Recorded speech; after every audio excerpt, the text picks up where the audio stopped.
Hello and welcome back to the Forgotten Wisdom Station. I am Spirit Walker, your host, and we are back in the schooly kitchen once again. There you see the canner on the stove over there steaming away. Some of you might have watched that video. That is 6 pints of sauerkraut, and it's almost done. Today we are going to be talking about how to make peasant bread. Now the ingredients that is involved in this is so simple and so basic. You don't have to do any kneading, any folding, any long periods of mixing and then letting rise and then beating down and letting rise and then mixing. You don't have to throw flour all over your counter. This is real simple, folks. And this is some of the best tasting bread that so far I have found. And this is how we're going to do it. Alright, number one, we're going to start with flour. Now I use King Arthur unbleached bread flour. This is a non-GMO product. I don't get paid for saying that. I'm just letting you know this is my favorite one because this bread flour is amazing. I've used a lot of flours and this is just an amazing brand. Alright, we are going to put 3 cups of sifted flour into your mixing bowl. And I don't have a sifter because I like using the colander method best. To me, this sifts a lot easier and it does a lot better job, actually. I'm not even kidding you. Yeah, it's just less stuff that I have to buy. You know me, you know how frugal that I'm going to live. Less stuff's going to be in the way. You know I live in a schoolie and there's not a lot of room. This is cup number 3. Just sift that so there's no clumps. This also, what sifting your flour does is it gets a lot of air into your batter, to your dough.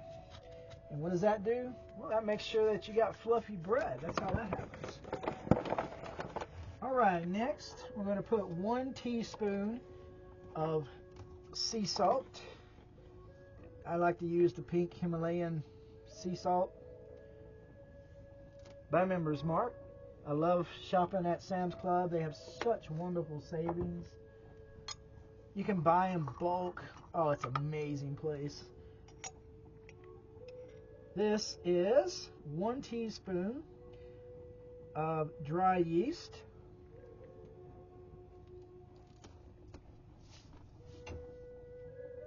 Checking on my water there. And then you're going to put 1 teaspoon of sugar. I like to use honey, so I'm going to put a teaspoon or 2 of honey. You can also use maple syrup. As a matter of fact, I did that earlier today. Maple syrup just makes everything taste better, doesn't it? So about 1 teaspoon of honey, or sugar, or 2 teaspoons of honey. And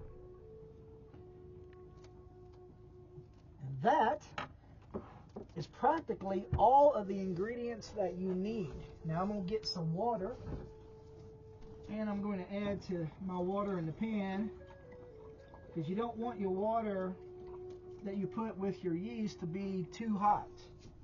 And that water there got a little too warm. And this is the last ingredient. You want 2 cups. Now if you don't want to use water, you can actually use milk. It gives your bread just a slight different flavor, different texture. And you're just going to add this in there slowly. Give it a good mix. Now notice I haven't kneaded this. I haven't put flour all over my counter and rolled it out and folded it. This peasant bread is very easy to do. And like I said, it literally is probably one of the best breads I've ever tasted. And hands down, this has got to be the easiest recipe for making bread I've ever found. Now when you're mixing this, it's going to get thicker and thicker. Because if you see what I'm doing, okay, you have to make sure that all of your flour gets incorporated into this mix. Maybe you see better right there.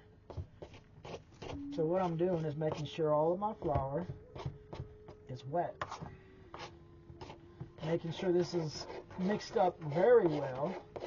Okay, then it's getting thicker now, as you can see that. The more flour that I add to that, coming from the bottom, the thicker it gets. We want it mixed really well.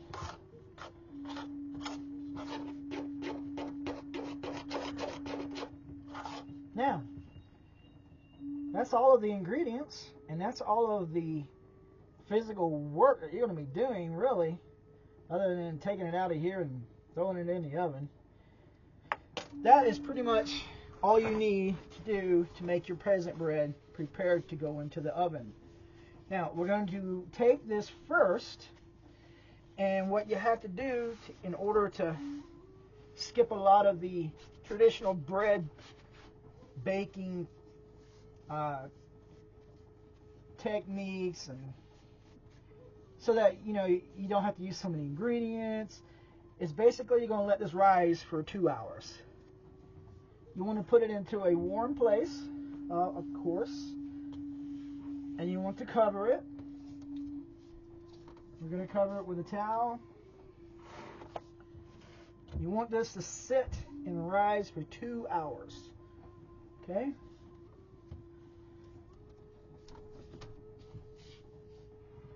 Put that in a warm place. And I got one here that I've been working on. I'm going to show you how it rose. Look at this. This bowl is much bigger than that brown bowl. It's so fluffy. It smells like yeast. It smells so good. See all of the air in there? And what you're going to do, you're going to use a fork and you're going to punch this down. Okay? Just punch it down. Just like that. Try to get a bunch of it off the sides and push it down with it. Now this has been sitting in a warm, dark place with a towel over it for 2 hours, and you see how much it rose. That's because that yeast is really good. I've had that yeast in the refrigerator for a while, and it still is very good. Alright, so this has been punched down quite a bit. It's still taking up a good bit of space too, so this is really good batter. Okay, you see I punched it down quite a bit. Okay, now the bread pan that you're going to use needs to be oiled. I have pre-oiled this with olive oil, and then all you're going to do is you're going to dump this, it's pretty thick, into your bread pan. You can bake this in a traditional bread pan for loaves like I'm doing here, but this bread is very versatile, and you can bake this in cast iron skillet, in a Dutch oven. You can bake it in casserole dishes, oven safe bowls. It's amazing what you can do with it. Okay, now once you put it in your pan, before you stick it into an oven at 350 degrees, is you're going to let this sit for about 30 minutes before sticking it into the oven.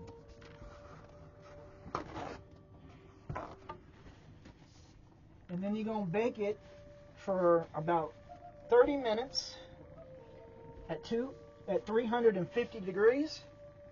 And then you're going to test it with a butter knife by poking the butter knife right down into the center. If it comes out clean, your bread is done. Put it on a wire cooling rack or some sort of cooling rack where the airflow can get around it so that it cools before you go slicing on your new peasant bread.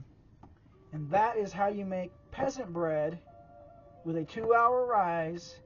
using some of the most basic ingredients that I've ever found in a bread recipe. And honestly, if you think about the bread prices today, $3.5, $4 for some of the cheap bread in the store right now for one loaf is ridiculous. And I can buy this 10-pound bag of King Arthur bread flour, this bottle of Members Mark honey, or sugar, some yeast, and a yeast of this size is going to last for a long time. Pink Himalayan sea salt. Members Mark is my favorite, or you can use regular salt, but this is what I choose to use for the health benefits. And between all of those ingredients and some water, you're talking about how many loaves can you bake out of a 10-pound bag of flour? When you're paying almost $4 a loaf for the cheap stuff in the store right now of bread, you could be making, probably 4 loaves for that same price as you'll go to the store and buy their bread that's been probably made for weeks with a bunch of chemicals in it for the same price for one loaf. You get what I'm saying. This is what you should be doing if your family eats a lot of bread. Because, even being less ingredients and less money overall, it's healthier and it's fresh. So you're getting, not only are you getting all of that, but you're getting homemade fresh bread. And you just can't beat that flavor and that smell, and the look of your family when they eat your bread and know that you did this for them. So that is how you can save a lot of money on making your own bread at home, how easy it can be. Thank you very much for joining me in the Schooly Kitchen here on Forgotten Wisdom. Check out our links below and some of our other videos, and we would love to have you as a subscriber so that we can do more videos like this on homesteading, off-grid living, schooly living, organic gardening, cast iron cooking, you name it. And we'll hope that we'll see you right back here on Forgotten Wisdom. Have a good day.